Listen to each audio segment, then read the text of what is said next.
Good morning, my dear students.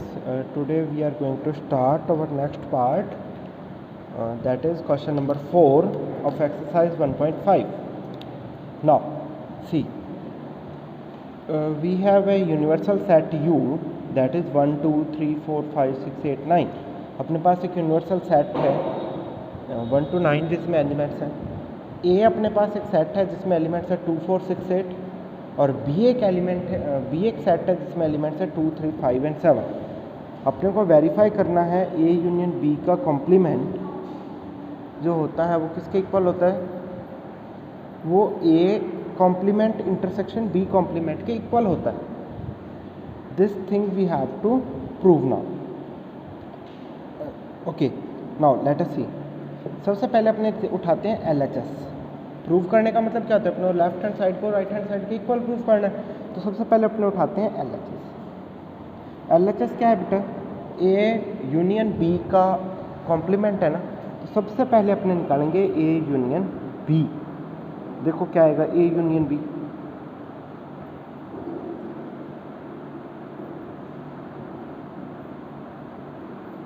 ये आएगा.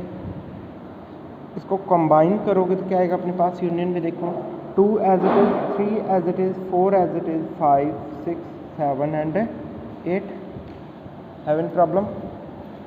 अब देखो ये अपने पास आ गया ए यूनियन बी. अब अपने क्या करना है, इस ए यूनियन बी का कॉम्प्लीमेंट करना है. कॉम्प्लीमेंट का मतलब ये जितने भी एलिमेंट है ये यूनिवर्सल सेट में से हट जाएंगे, बाकी बचे जो एलिमेंट्स है यूनिवर्सल सेट के वो अपने पास आ जाएंगे. तो इसका करो कॉम्प्लीमेंट. देखो क्या आएगा 2, 3, 4, 5, 6, 7, 8. यदि हटा देंगे तो अपने पास बचेगा क्या, सिर्फ 1 और 9. ये अपने पास आ गया ए यूनियन बी का कॉम्प्लीमेंट. अब अपने को राइट पार्ट में देखो क्या दिया हुआ है. राइट पार्ट में मेरे को दिया हुआ है ए कॉम्प्लीमेंट.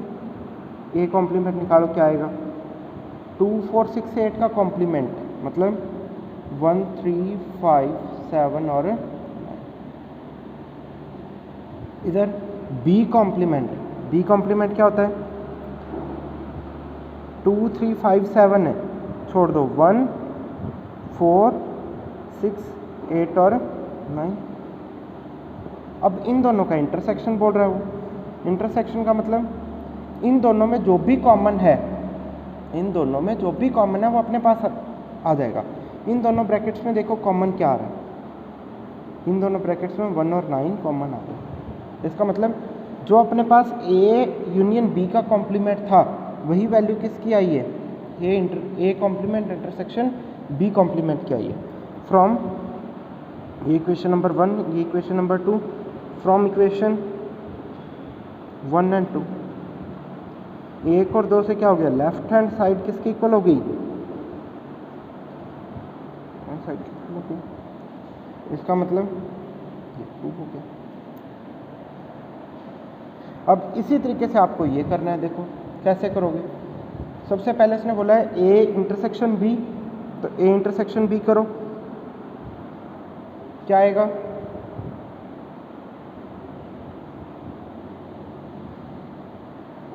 Intersection B. देखो कॉमन क्या बचा, कॉमन बचा सिर्फ 2. इसका कॉम्प्लीमेंट. कॉम्प्लीमेंट का मतलब अब इस पूरी टर्म्स में से 2 हटा दो, यूनिवर्सल सेट में से ये सेट हटा दो, तो बचेगा क्या मेरे पास 1, 3, 4, 5, 6, 7, 8 और 9. आई समझ में. इसी तरीके से देखो अब ये तो थी मेरे पास left hand side. Right hand side देखते हैं. A complement 1, 3, 5, 7, 9. बी कॉम्प्लीमेंट इन दोनों का करना है यूनियन. यूनियन करेंगे तो देखो क्या आएगा 1, 3, 5, 7, 9 है, तो 1, 3, 4 है, 5, 6, 7, 8 और ये इक्वेशन नंबर 1 थी, ये इक्वेशन नंबर 2 थी. फ्रॉम इक्वेशन 1 एंड 2 1 और 2 से देखो क्या है, लेफ्ट हैंड साइड जो होगी वो किसके इक्वल आ गई, ये तो प्रूफ करना था।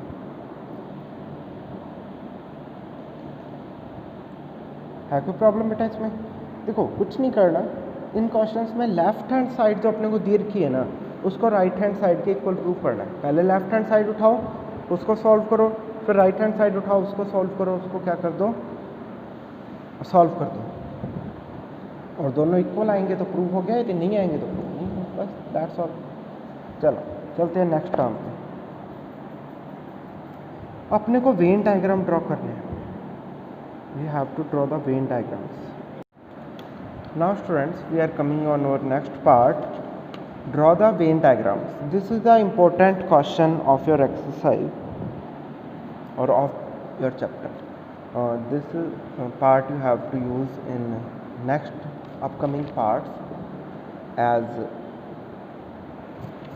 in exam of JEE or in exam of IIT. You have to use this part. So this is the important part. Understand properly. Draw the Venn diagram. अपने को वेन डायग्राम ड्रॉ करना है, कोई problem नहीं है। सबसे पहले ए union B के कॉम्प्लीमेंट का डायग्राम ड्रॉ करना है। देखो क्या करोगे। वेन डायग्राम ड्रॉ करने के लिए सबसे पहले एक बनाया जाता है रेक्टेंगल। जैसे ही रेक्टेंगल बना, अब अपने पास कितने सेट है बेटा? ए और बी दो सेट है ना। ये जो पूरा रेक्टेंगल है ये शो करता है यूनिवर्सल सेट को। अब अपने पास है ए और बी दो सेट, ये मेरे पास हो गया सेट ए। यूनियन बी दिया हुआ है। यूनियन बी का मतलब क्या है कि ए और बी में कुछ एलिमेंट्स कॉमन है। ये लो, ये अपने पास सेट आ गया।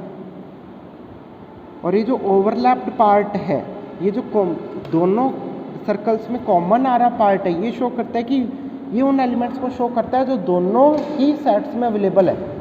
जैसे मैं एक सेट मानता हूँ 2 4 6 8 और दूसरा सेट मानता हूँ 2 3 5 7। इस सेट में देखो ये जो 2 है ये दोनों सेट में प्रेजेंट है ना, तो ये जो 2 है इस कॉमन पार्ट से शो किया जाता है। ए यूनियन बी का मतलब क्या होता है बेटा? What is the meaning of A union B? A union B का मतलब क्या होता है? ए यूनियन बी का मतलब होता है जी कि ए के भी सारे एलिमेंट लेने हैं, ये लो जी, ए के एलिमेंट आ गए, बी के भी सारे एलिमेंट आएंगे, ये लो जी, और जो कॉमन एलिमेंट्स है वो आएंगे तो सर ही बटाएंगे एक बार, तो ये सारा पार्ट क्या हो जाएगा? ए और बी का जो पार्ट है ये क्या हो जाएगा? अपना डार्क हो जाएगा। तो ये जो है ये शो कर रहा है अपने पास ए यूनियन बी को। अपने को क्या चाहिए? इसका कॉम्प्लीमेंट। कॉम्प्लीमेंट का मतलब इस पूरे पार्ट को छोड़ के बाकी सारा एरिया आएगा। कॉम्प्लीमेंट का बहुत सिंपल सा मीनिंग है, इस पूरे पार्ट को छोड़ के पूरा सारा एरिया आप क्या करोगे? कवर करोगे। तो ये जो ए है और ये बी है इसको छोड़ दो। जैसे ही आप इसको छोड़ोगे तो जो बाकी बचा एरिया है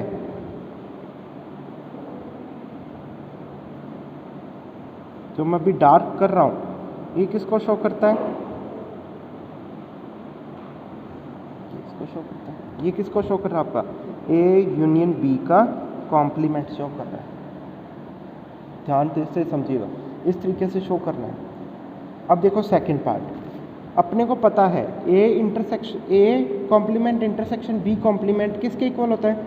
ए यूनियन बी के कॉम्प्लीमेंट के इक्वल होता है। तो जो काम अपनों ने पीछे किया था वही काम सेम डायग्राम यहाँ ड्रॉ हो जाएगा। सेम डायग्राम यहाँ ड्रॉ करोगे। देखो क्योंकि A complement intersection B complement अपनों ने पीछे पढ़ा है, प्रूव भी किया है, ये चीज़ किसके इक्वल है? ए यूनियन बी के कॉम्प्लीमेंट के इक्वल है। ऊपर जो अपनों ने वेन डायग्राम बनाया वो भी तो इसी के लिए बनाया है। तो कुछ नहीं करना, same diagram you have to draw here. This is set A, this is set B, this is A B. और डार्क क्या करोगे आप? देखो ये वाला पार्ट आप डार्क करोगे। ये किसको शो कर रहा है? ए कॉम्प्लीमेंट इंटरसेक्शन बी, जो किसके इक्वल है? ए यूनियन बी के। आई समझ में बेटा? ये कोई प्रॉब्लम है तो बोलो, नहीं है? चलें आगे। चलो अब अपने को शो करना है ए इंटरसेक्शन बी का whole complement, A intersection B का होल कॉम्प्लीमेंट। अब देखो सबसे पहले अपने को ए इंटरसेक्शन बी ड्रॉ करना है ना? तो करते हैं।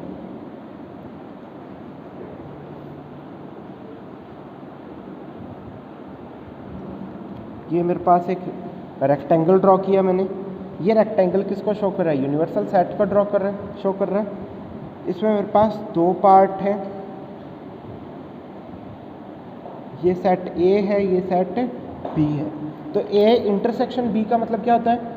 ए इंटरसेक्शन बी का मतलब है कि सिर्फ वही एलिमेंट आएंगे जो ए और बी में कॉमन है, जो दोनों में अवेलेबल है। तो सिर्फ यही एलिमेंट आने वाले हैं, जो भी मैंने देखो पार्ट डार्क किया है। ये किसको शो करता है? ए इंटरसेक्शन बी को शो कर रहा है। अब ए इंटरसेक्शन बी का कॉम्प्लीमेंट, कॉम्प्लीमेंट मतलब इस पार्ट को छोड़ के बाकी सारा पार्ट। तो इस वाले डायग्राम में ये शो किसको कर रहा है? ए इंटरसेक्शन बी को। तो ए बी, ये ए है, ये बी है। अब ये बीच वाला कॉमन पार्ट छोड़ के क्या आएगा? बाकी सारा पार्ट आ जाएगा।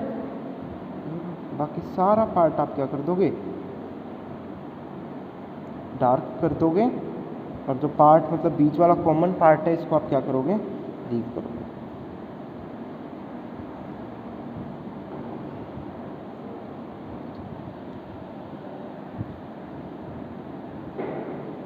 ये जो बीच वाला पार्ट है जो एम्प्टी है, जहाँ पे लाइंस नहीं है, ये अपने को शो कर रहा है किसको? ए इंटरसेक्शन बी का होल कॉम्प्लीमेंट। तो प्रॉब्लम बेटा? चले चलो देखो इस बार A union B, A complement union B complement, ये किसके इक्वल होता है? ए इंटरसेक्शन बी के होल कॉम्प्लीमेंट के इक्वल होता है। और ए इंटरसेक्शन बी का होल कॉम्प्लीमेंट अपने ये देखो यहाँ ड्रॉ कर चुके हैं। तो यही डायग्राम अपने को आगे ड्रॉ करना है। यहाँ तक कोई प्रॉब्लम है तो बताओ बेटा? चलो आगे। U अपने को शो कर रहा है, क्वेश्चन नंबर 6 की तरफ चलते हैं। Let U B the triangle in plane. U एक प्लेन में ट्राइंगल्स है, मतलब सारे के सारे ट्राइंगल जितने भी होते हैं। U क्या है मेरे पास? All triangles in plane. एक प्लेन में सारे ट्राइंगल्स की बात हो रही है।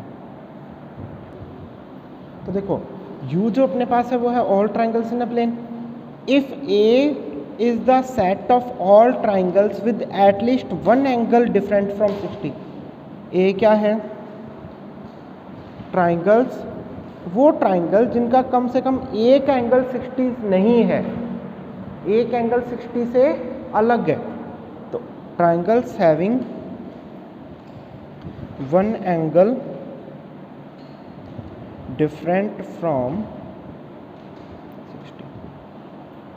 A complement. A complement, A अपने पास है, यू अपने पास है सारे के सारे ट्राइंगल्स। ए मेरे पास सिर्फ वही ट्राइंगल्स हैं जिनका एक एंगल कम से कम एक एंगल 60 से अलग है।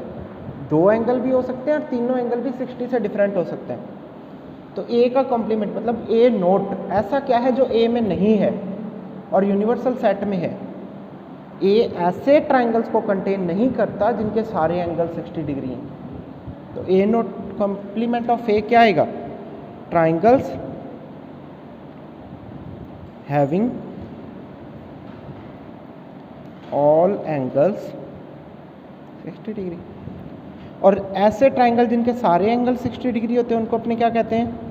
Equilateral triangles. ये लो जी, ये आपका हो गया क्वेश्चन नंबर 6। इसी तरीके से चलते हैं क्वेश्चन नंबर 7 की तरफ। अपने को इसको फिल करना है ट्रू स्टेटमेंट बनाने के लिए, मतलब सही स्टेटमेंट बनाने के लिए। ए और ए डैश का कॉम्प्लीमेंट किसको शो करता है? लेट अस कंसीडर यू है, वो मेरे पास है 1 2 3 4। ए जो होगा वो क्या होगा? लेट अस कंसीडर 1 2 है।